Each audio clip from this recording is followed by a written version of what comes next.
Hello students, very very good morning. आज का topic है भारत की जलीय सीमा। यद्यपि इस टॉपिक को आपने शॉर्ट वीडियो में भी पढ़ा है, आज हम इसे थोड़ा डिटेल में पढ़ेंगे। तो हेलो स्टूडेंट्स, भारत की तटीय सीमा द्वीपों सहित 7516.6 किलोमीटर है। भारत की दक्षिण में स्थिति प्रायद्वीपीय है। आप जैसे देख सकते हैं, यह है प्रायद्वीपीय स्थिति। लेकिन प्रायद्वीपीय स्थिति किसे कहते हैं स्टूडेंट्स? जिसकी तीनों ओर की स्थलीय सीमा जल से घिरी हो। जैसे पूरब जो तट है वो बंगाल की खाड़ी से, दक्षिणी बिंदु हिंद महासागर से और पश्चिमी तट अरब सागर से घिरा है। यानी कि जो भूभाग तीन ओर जल से घिरा हो वो प्रायद्वीपीय भाग कहलाता है।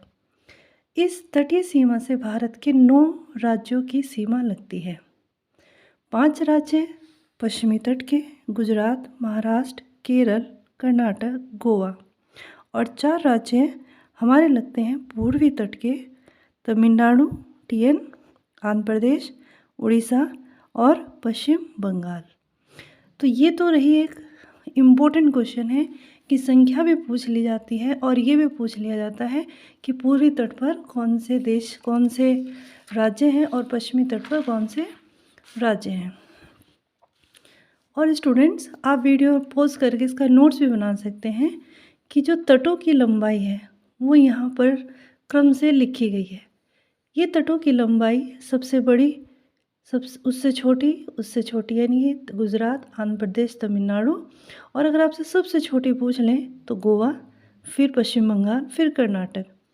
ऐसे ही हमारे 4 केंद्र शासित प्रदेश से लगते हैं: अंडमान निकोबार, लक्षद्वीप, पुडुचेरी, दमन द्वीप, जो अगले वीडियो में हम आपको बताएंगे।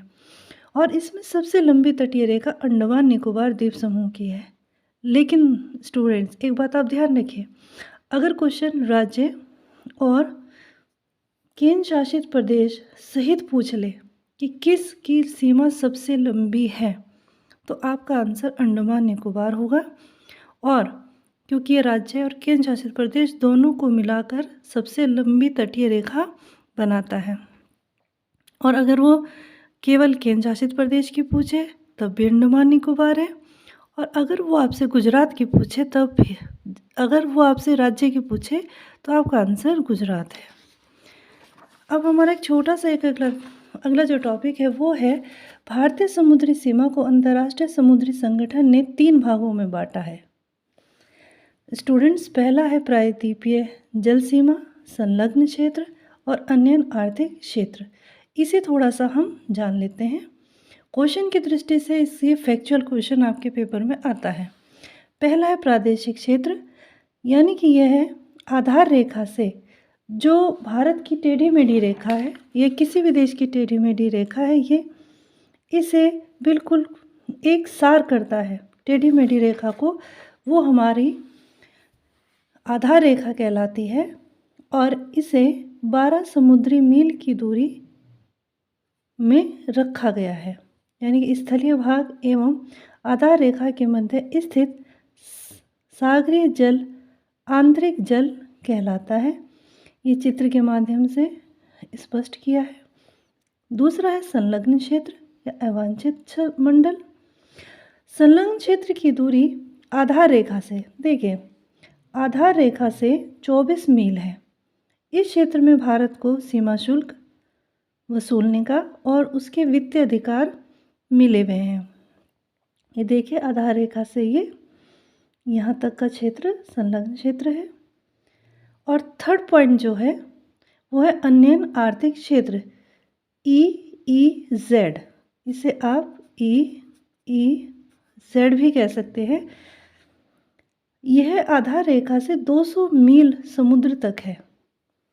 इस क्षेत्र में भारत को वैज्ञानिक अनुसंधान और नए द्वीपों का निर्माण और प्राकृतिक संसाधनों के विदोहन का पूर्ण अधिकार होता है। इसे विशिष्ट आर्थिक क्षेत्र भी कहते हैं। इम्पोर्टेंट क्वेश्चन है कि इसकी दूरी 200 मील समुद्री होती है, यानी कि 200 समुद्री मील तक इसका विस्तार होता है। इसके बाद बच्चों उच्च सागर यानी कि हाई सी शुरू हो जाता है और इस क्षेत्र पर सभी देशों का बराबर अधिकार होता है। यानी कि 3 भागों में हमारा बटा हुआ है, जो समुद्री सीमा है, प्रादेशिक सीमा जिसे 12 समुद्री मील कहते हैं, संलग्न क्षेत्र जिसका क्षेत्र 24 समुद्री मील है और अन्य आर्थिक क्षेत्र जिसका आधार रेखा से दूरी 200 समुद्री मील तक है। आई होप सो स्टूडेंट, आपको ये टॉपिक समझ में आया होगा। अगर आपको इस टॉपिक से कोई भी क्वेश्चंस नहीं समझ में आया है तो आप इस पर कमेंट कर सकते हैं। अगर आपको मेरा टॉपिक अच्छा लगे तो इसे लाइक करें, मेरे चैनल को सब्सक्राइब करें और इसे शेयर करें। Thank you students.